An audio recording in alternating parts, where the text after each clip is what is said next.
think about the range of emotions, because it's not like we're just all mad or all sad. Usually there's some mixed feelings or ambivalence. I will say this though. We can have like a cascade of emotions, but we usually have one emotion that is the strongest at any given point. And that's really the emotion we want to tease out, right? If something happens, you can feel angry and sad about it at the same time. Sad for the loss that the event caused, but angry maybe at the fact that it happened, or that somebody you love and trust played a part in that. We can be angry at ourselves because we're the ones that screwed up, and hurt somebody else. But there's usually a prime emotion that's overarching, and that's the one we want to focus on. And we focus on that emotion because it's usually the one that drives our thought process, and especially our behavior that follows, right? Because a thought happens in response to an event, which elicits an emotion, which then causes us to choose a specific behavior that in the therapy world we call coping. So I know we talk about coping like it's all good, right? Oh, I coped. I went for a walk. Oh, I coped. I read a book. Oh, I coped. I did some deep breathing. But you know what else is coping? Punching a wall, yelling, venting, in some cases cutting, using drugs, sleeping all day. That's coping. It's just not necessarily healthy coping, right? And so we have to acknowledge that not all coping is good. All behavior in response to a stressor is some form of coping, because it's how the emotion is manifested. You follow?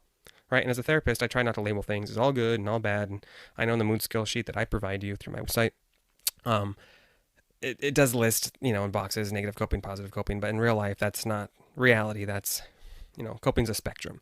I tell my clients I'd much rather somebody lay in bed all day than cut, but I'd much actually rather, if it comes down to it, somebody cut than use methamphetamine, right? Because we're talking about harm reduction. Now we want to move, toward being proactive with the coping and learning to goal pace our coping and future pace. But that's a skill we work up toward, right? Okay, moving on.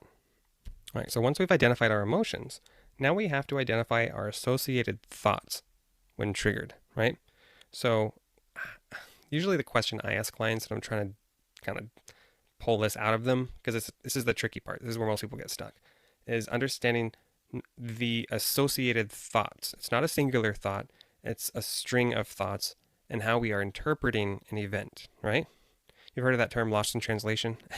Right? Something can happen and I can have a complete different takeaway from it than you, right? So this is oftentimes, especially in family dynamics, and something's said and somebody's feelings get hurt, and then somebody goes off, right?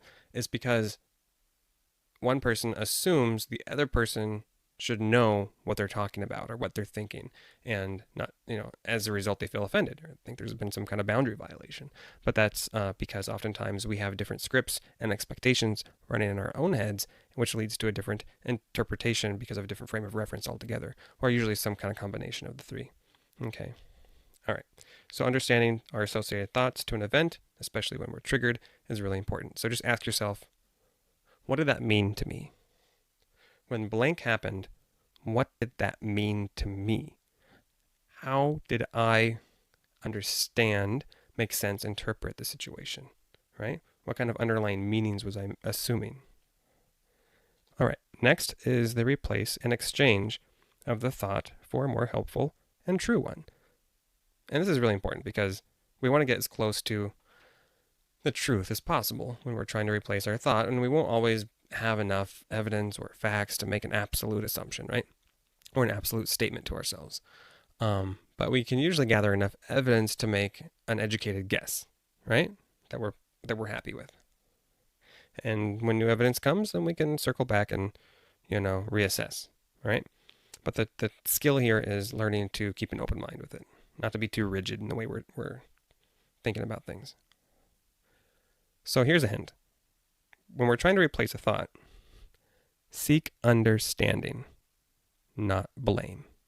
I'm going to repeat that. When we're trying to replace a thought, seek understanding, not blame. If therapy could be summed up into like one prime skill, this would probably be it. Learn to seek understanding, not blame. It reminds me of that saying in yoga, namaste. I think that's how it goes, namaste. I believe that's translated as the good in me sees the good in you, right? The good in me sees the good in you. And that's what I remember whenever I start to get judgy in my head, whether it's with myself or with someone else. I'm like, okay, so how do I see the good in somebody else?